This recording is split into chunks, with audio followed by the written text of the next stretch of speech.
Magandang gabi Pilipinas, live mula rito sa PTV News Center. Narito na po ang latest sa lagay ng ating panahon. Mga kababayan, almost stationary o halos hindi nga po gumagalaw yung low pressure area. Diyan po yan sa labas ng ating PAR. As of 4 p.m, huli pong namataan ng LPA 920 kilometers east ng Mindanao. O yan nga po ay nasa boundary na ng ating PAR line, gaya nga po ng ating nakikita. Ayon nga po kay Pag-asa weather forecaster Fernando Cada, pataas po yung pagkilos na tinatahak ng nasabing LPA. So hindi naman po ito inaasahang maglalandfall sa alinmang bahagi ng ating bansa. Pero ganoon pa man, pinag-iingat pa rin ang lahat dahil inaasahang papasok po yung LPA sa ating PAR sa Lunes at ganoon din ay may posibilidad po ito na ma-develop bilang isang bagyo. Samantala, para po sa ating weather forecast, ang southwest monsoon po ang dominant na weather system sa ating bansa at yan nga po ay particular na mararamdaman dito po yan sa may western section ng Luzon. So for tonight, asahan po natin yung occasional rains.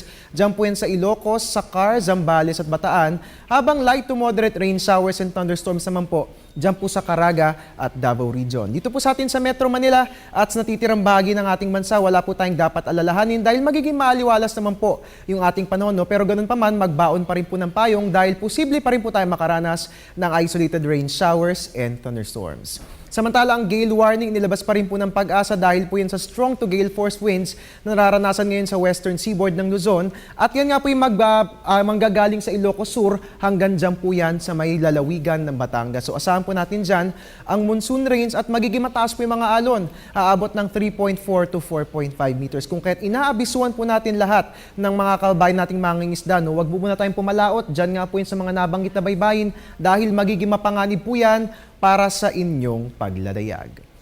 Mga kababayan, ngayong kabi-kabila na nga yung pagbabanta at pagdating ng mga pag-ulan sa ating bansa.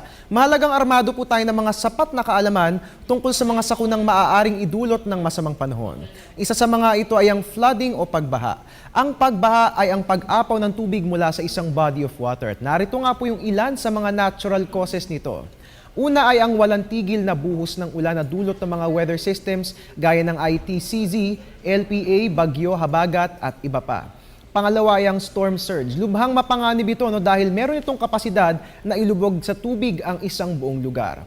At pangatlo ay ang high tide na makakasama naman para sa mga coastal areas. Ngayong panahon ng tag-ulan, hindi maiiwasan ang natural causes ng pagbaha. Pero kung merong sapat na kaalaman at kahandaan, maaari nating maiwasan ang pagbaha.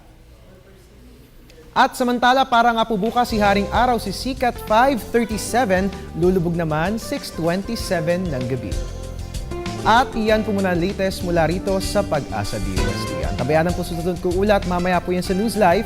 Dito lamang po yan sa People's Television. Mula rito sa Panahon TV, kung saan walang pinipiling panahon ang pagbibigay impormasyon, kaagapay po ninyo ang inyong weatherman, Harry Bayona, nagpapaalalang tiwala lang. May tamang panahon ang bawat pagkakataon. Magandang gabi, happy weekend!